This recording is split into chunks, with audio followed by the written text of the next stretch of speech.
Hello friends, welcome to joyful homemaking. இன்றைக்கி நம்மளோட சேனலில் பிரெட் மசாலா எப்படி செய்கிறதுன்னு பார்க்க போகிறோம். ரொம்ப டேஸ்டியான ரெசிபி, குயிக்காக செஞ்சிடலாம். வாங்க எப்படி செய்கிறதுன்னு பார்க்கலாம். இப்போ ஒரு பேனில் 2 ஸ்பூன்ஸ் ஆயில் எடுத்துக்கோங்க. அதில் இந்த ப்ரெட்டை நான் ஒரு 6 பீசஸ் ப்ரெட் எடுத்திருக்கேன். அதை சின்ன சின்னதாக கட் பண்ணி ஸ்கொயராக கட் பண்ணி எடுத்திருக்கேன். அதையெல்லாம் இதில் போட்டு லைட்டாக டோஸ்ட் பண்ணி எடுத்துடலாம்.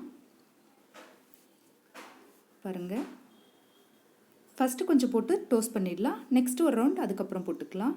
இப்போ இது எல்லாத்தையும் திருப்பி விட்டுருங்க. லைட்டாக டோஸ்ட் ஆனால் போதும்.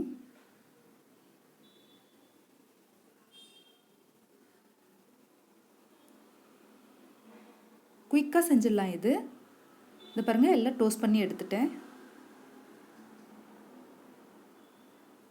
இப்போ வேறு ஒரு பேனில் ஒரு 3 ஸ்பூன்ஸ் அளவுக்கு ஆயில் எடுத்திருக்கேன்.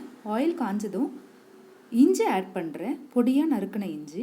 இது பூண்டு, பொடியாக நறுக்கின பூண்டையும் இதனோட சேர்த்து ஆட் பண்ணுறேன். இதை இந்த ஆயிலில் கொஞ்சம் ஃப்ரை பண்ணிக்கோங்க. அதே மாதிரி இந்த ப்ரெட்டுக்கு ஆயில் போட்டு ஃப்ரை பண்ண இல்லைங்களா, உங்களுக்கு தேவைன்னா நெய்யோ பட்டரோ கூட போட்டு ஃப்ரை பண்ணிக்கலாம். இப்போ சின்ன சின்னதாக நறுக்கி வச்ச வெங்காயத்தை ஆட் பண்ணுறேன். ஒரு கப் அளவு, அதாவது 2 வெங்காயம் எடுத்திருக்கேன். இப்போ இந்த ஆனியன் ஓரளவுக்கு ஃப்ரை ஆயாச்சு. அதனோட ஒரு கப் அளவு தக்காளி ஆட் பண்ணுறேன். அதுவும் நல்லா பொடிசாக கட் பண்ணி வச்சு ஆட் பண்ணுறேன். அதையும் இந்த ஆயிலே நல்லா ஃப்ரை பண்ணிக்கோங்க.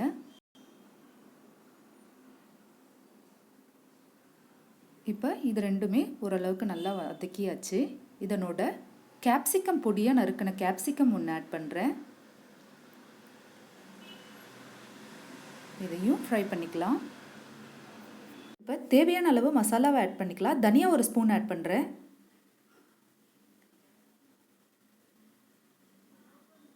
சாட் மசாலா ஒரு 3/4 டீஸ்பூன் ஆட் பண்ணிக்கிங்க. Red chilli powder 1 teaspoon add பண்ணுறேன். தேவையான அளவு சால்ட் ஆட் பண்ணிக்கலாம்.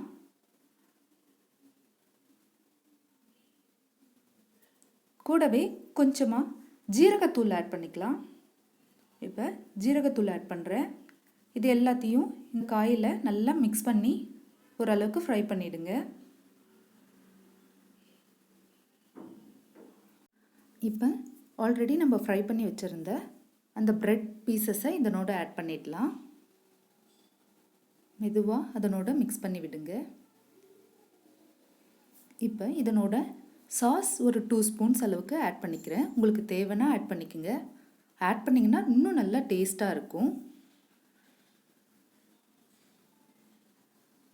நல்லா மிக்ஸ் பண்ணி விட்டுடலாம். எல்லா மசாலாவும் இந்த ப்ரெட்டில் இறங்கிடும். பாருங்கள் எப்படி இறங்கிடுச்சு.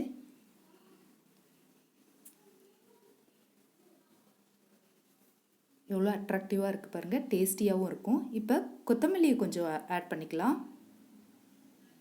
பாருங்கள், சுவையான மசாலா பிரெட் தயாராகியாச்சு. நீங்கள் ப்ரெட்டை ஆஸ் யூஷுவலாக ஜாம் போட்டு அப்படி தான் சாப்பிடுவீங்க. இந்த மாதிரி ட்ரை பண்ணி சாப்பிட்டு பாருங்கள், ரொம்ப டேஸ்டியாக இருக்கும். என்னோடய குட்டீஸ்க்கு இது ரொம்ப பிடிக்கும்.